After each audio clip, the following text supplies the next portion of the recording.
Okay, let's start with your name. Where'd your name come from? Lil Doug came from my that's my dad's my dad's name is Big Doug. Well, yeah, Doug too. So Lil Doug came from that. I ain't really like a person that just added the name Lil Doug. You know what I'm saying? Like it's just I was born with this. So I'm gonna be Lil Doug forever. Now, what about your hair? Is there a meaning behind your hair? Green. I dyed it green 'cause I love money. Where I'm from, it's green pond, so it's a lot of green, yellow stuff like that. So that's what the green came from. Trying to be different, you know what I'm saying? Build my own little, you know what I'm saying, feng shui, parlay. What about the length of your hair? Is there a meaning behind the length? It's just growing. I got good hair. You know what I'm saying? It's just gonna grow. It ain't really a meaning behind the length. How long has it took on what we see today? I had my hair for about three and a couple months, probably 3 and like 6 months. Yeah. How long are you planning on growing it for? Forever. I'm gonna let my dreads grow.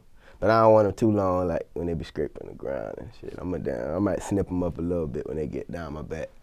Now, what's your opinion with guys with fake dreads, fake braids I've been seeing?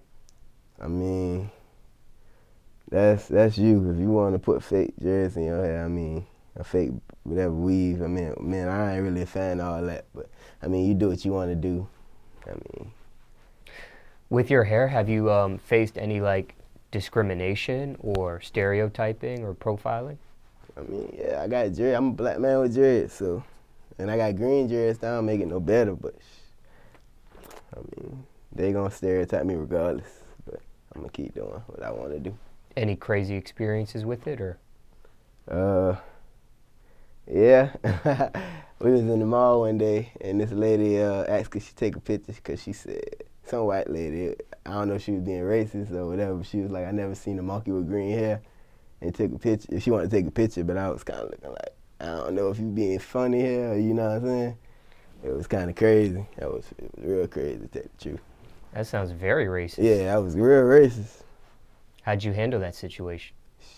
I mean, I'm a grown man. I ain't really, you know what I'm saying? I got respect for women, well, everybody, but I just was like, I mean, I kind of laughed it off because I didn't really know if she, you know what I'm saying, how she was kind of trying to say it, but I do feel like she was being kind of racist, pretty racist. Now, where are you from? I'm from Green Pond, South Carolina. It's a little city down there. It's like 15 minutes from Walterboro, also where Young Scooter's from. Yeah. Still living there? Nah, I stay in Myrtle Beach right now, Myrtle Beach, South Carolina. How long you been in Myrtle Beach for? Been in Myrtle Beach about 3 years, something like that, 3 years. What was the reason for the move? Just had to get out of Green Pond, really, because all my cousins and them getting locked up or killed and stuff. I mean, I wanted to go to school. Well, my mama wanted me to go to school and stuff, but I ain't really before me. I kind of went and did the music thing out there. What's your opinion of the state of rap music in Carolina right now? I feel like I'm the best, to tell you the truth, out of South Carolina. Well, out of Carolina, period. There's a lot of talent down there too, but it's just, I guess you want to say crabs in the bucket. People don't want to see the next person do better than them. I guess you could say like that. Yeah. Okay, give me a tour of Myrtle Beach for someone that's never been there before. Let's start with the food. Favorite food spot in the city? Favorite food spot, Myrtle Beach. I gotta say it's like either Simply Southern, Big Mike's. They like some soul food joints. They're pretty good. They got good, called a blue plate special. So I get the pork chop, rice, gravy, macaroni, cornbread. Now, what about the nightlife? Any strip clubs in the city? Yeah, they got a couple. They got Coyotes and they got a few, but I ain't really a strip club type of man. Not myself. How are the strip clubs out there for someone that's never visited it before? Are they full nude or is it just topless or what? Some of them is full nude. Most of them like just top or whatever. Even though you don't go out to any of these strip clubs, do you recommend any of those if someone's visiting or no? I mean, yeah, you should go out there. Which one? There's some ratchets out there that be throwing that. Which club? I mean, what they got down there now? They got Parental, they had Bunny Ranch, they don't even got that no more. I say go to Coyotes. Coyotes straight, yeah. Now, what about regular nightclubs? Do you have a favorite regular nightclub in the city or no? In Myrtle Beach? Yeah. I used to fuck with Heat, but my people's on this little joint up they called Big Kahunas. My homeboy, I mean, he got a little spot. It's pretty straight. My other homeboy got a break room. I mean, it's a couple little spots out there I need to check out. First time someone visiting Myrtle Beach. We talked about the food a little bit. We talked about the nightlife. Anything else you recommend someone see, do, or visit first time visiting Myrtle Beach? Myrtle Beach. I guess go to the strip. Bike week, Black Bike week. Go down there, be lit. Yeah. What about the lingo? Any terms or any phrases you that one would hear in the city of Myrtle Beach right about now?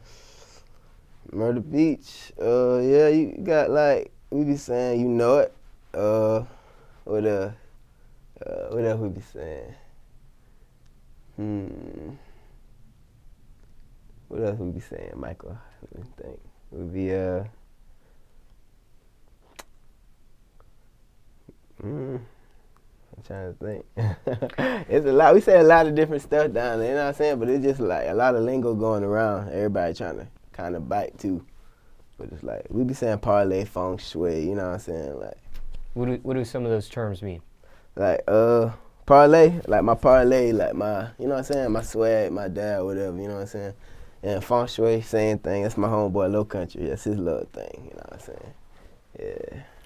Now, what about as far as events? Any events you recommend someone come to Myrtle Beach specifically for? Like, for example, in New Orleans, Mardi Gras is like a big deal. Black Bike Week. Black Bike Week be lit in Myrtle Beach. White Bike Week too be lit. It's like, I think it's like 4 weeks or a week and a week. But they be lit. It be lit down there. Y'all need to come check that out. Explain what Black Bike Week is for someone that's heard about it but never been there before. It's like a whole bunch of bikers just come down there. They get rooms, get beach houses, just be on the strip lit. Like, people bring their cars down there, show them off, you know what I'm saying? Like, cars with rims, they got BMWs, Porsche trucks, you know what I'm saying? Like, nice little stuff. People come down there and show off, have fun. Now, have you visited Miami before? Yeah. Or any other beaches aside from Myrtle Beach? Yeah, I've been to Myrtle Beach. I've been to Hunting Island. I've been to a lot of different beaches, to tell you the truth. Miami. Can you compare the quality of the beach, like the sand and the water, compared to, like, let's say Miami Beach, for example? Yeah, Myrtle Beach ain't nothing but some green, nasty water. Nobody don't want to get in that water no more. You know what I'm saying? Like, Miami got that clear, you know what I'm saying? You can see your feet through it and all. Got the clear, nice sand, everything. I mean, yeah. Okay, now, let's take it back a little bit. What was it like growing up for you in Green Ponce and then Myrtle Beach? Coming up. Paint the picture for us. Coming up, it was like, I grew up in a single parent. My mama raised us. She got 4 kids, me, my older sister, and my 2 twin little brothers. My father wasn't home like that, you know what I mean? So my mama kind of raised me up. I mean, yeah. Green Pond, I had my cousins, you know what I'm saying? Me, my brothers. Just wilding, being crazy, getting into foolishness. You know what I'm saying? Like, we went to school. We did everything we were supposed to do, though. I mean, you gotta get it how you live it, you know what I mean? Was it rough for you growing up? I mean, it wasn't, like, rough. Like, my mama, she tried to, you know what I'm saying? She tried to make sure we had what we needed. But at the same time, she couldn't always, you know what I'm saying? So, I mean, I'm a man. I had to get it. I mean, had to get it how I live it. What's your relationship with your father today? I mean, we ain't really got no problem, but it just, I mean, we cool. I mean, I guess, yeah, he just ain't, he more like a brother. Like, we like talk more like friends type, ain't like no, all that, you know what I mean?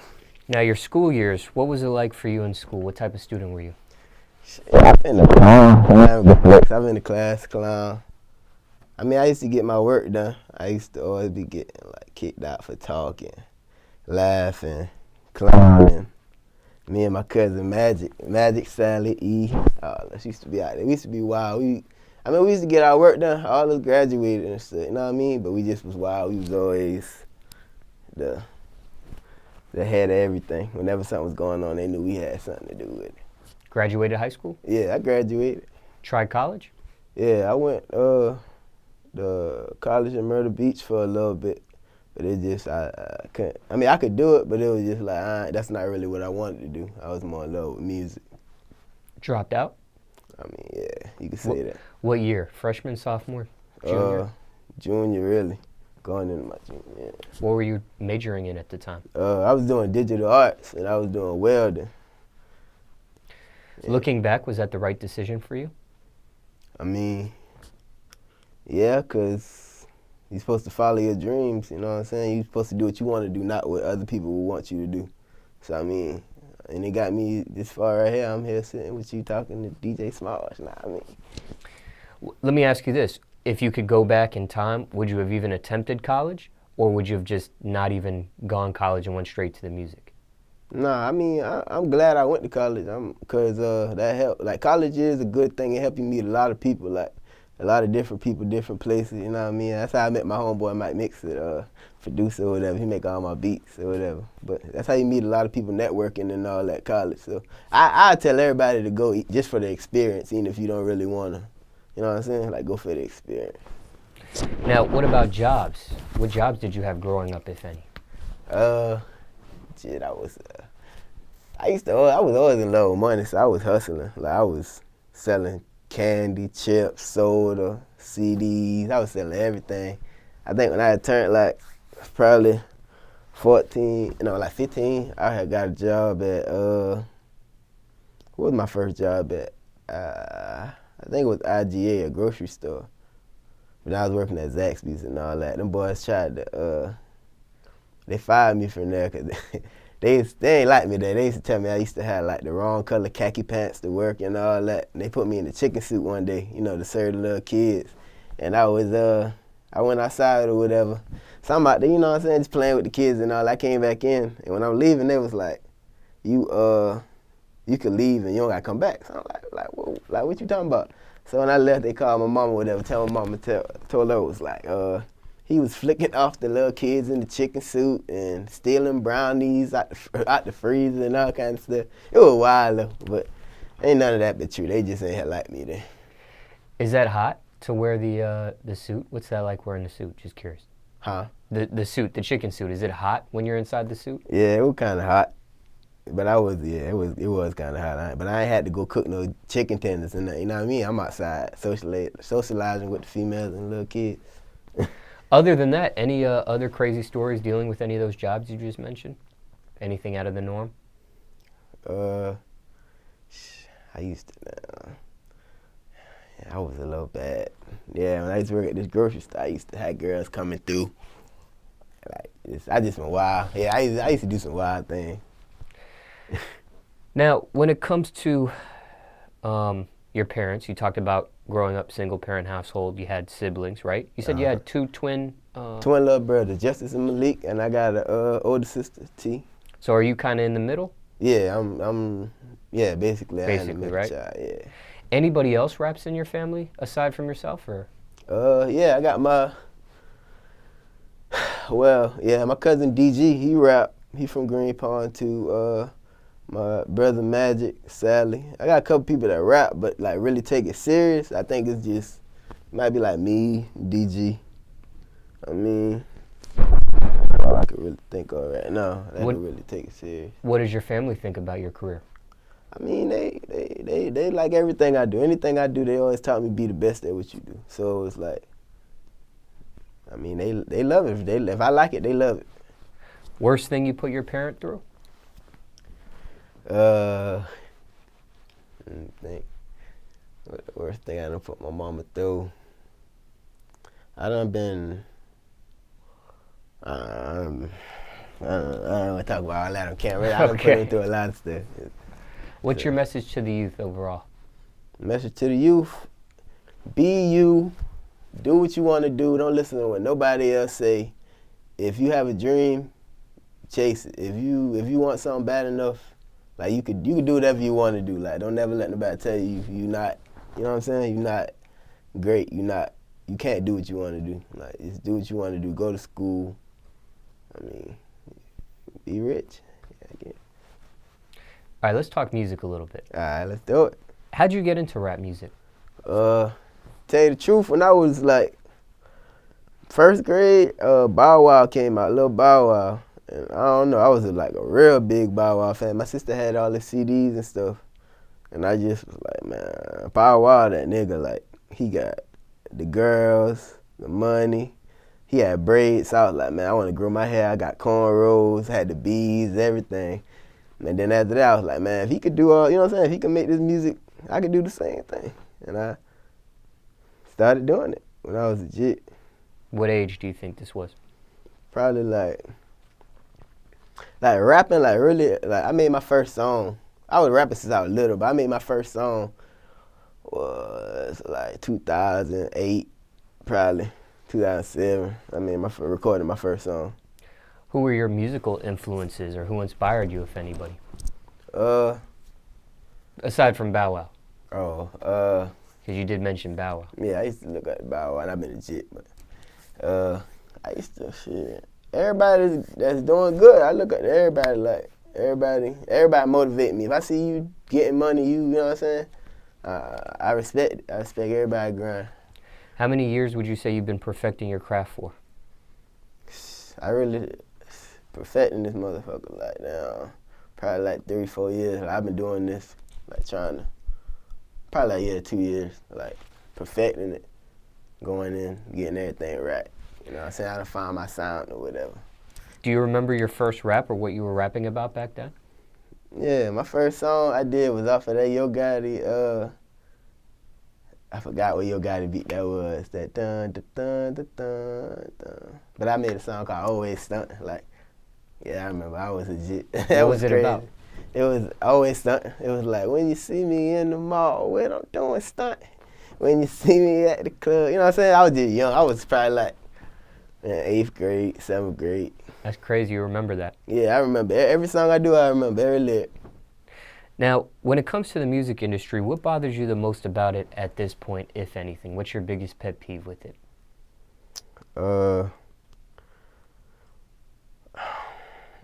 I guess people not really reaching out to everywhere, I guess, if that makes sense. So, like, I don't really know how to explain it. Like, people not, like, they got who they want, like the labels and stuff. Not just labels, but people like managers and stuff. Like, they got who they want, so they don't kind of look out. You know what I'm saying? Look for other people. Like, cause it's a lot of people out here that are really working, you know what I'm saying? But just don't have the connections to kind of get where they need to go at. Cause a lot of people got talent out here, but it's just if you don't know the right people, you know what I'm saying, then it can't get done. Can this be fixed? Huh? Can this be fixed? Yeah. Yeah, it could, I guess. What's the solution? What do you suggest? But really, nah, I can't really say that. At the same time, you gotta, it depends on the artist too. You gotta put in work. Like, you gotta go out and like talk to people and, you know what I'm saying, network and all that too. So I can't just say it's just the people that's doing that. You gotta, well, for the people that are out here like in the studio every night, you know what I'm saying, like trying to spend money and do this and do that. Like, people should look for people like that, like on YouTube, SoundCloud, all that. Look up everybody's stuff. So do more research. Yeah, for Top 3 things you need in the studio.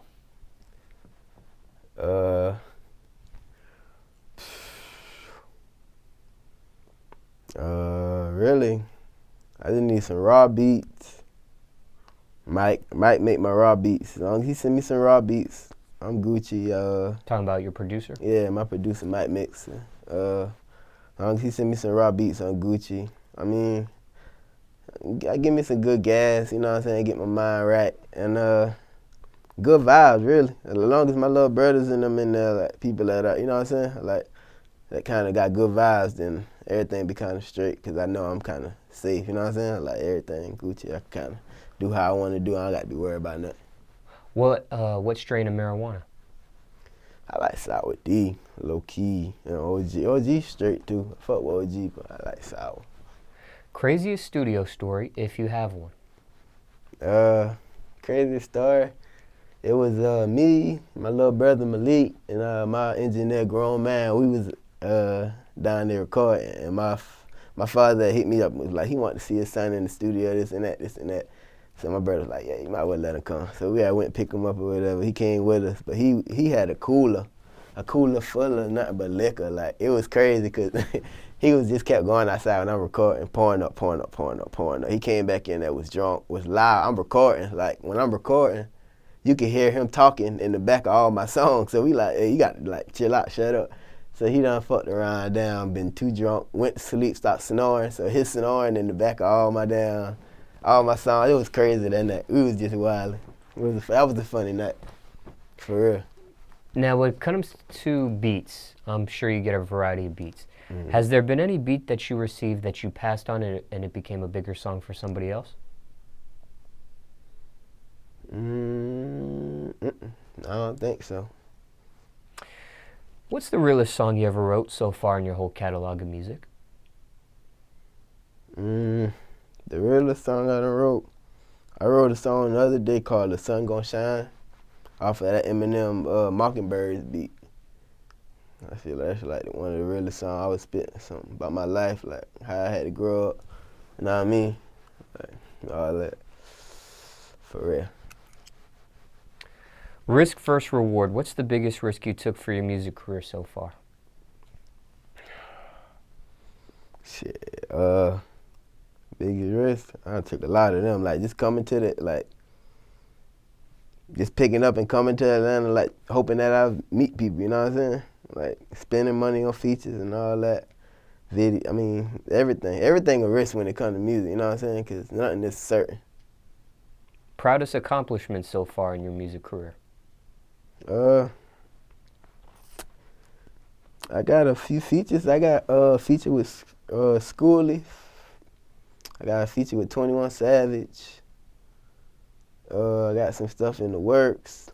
Supposed to be getting something with I'm thinking about Lil Lonnie or whatever, but I mean, I got big features. I mean, I done did a bunch of shows and all that, videos, everything. Biggest misconception of you?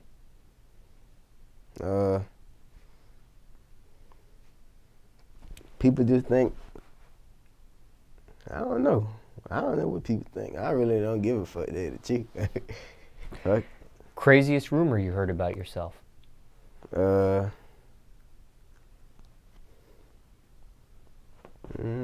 was broke, but that's a damn lie.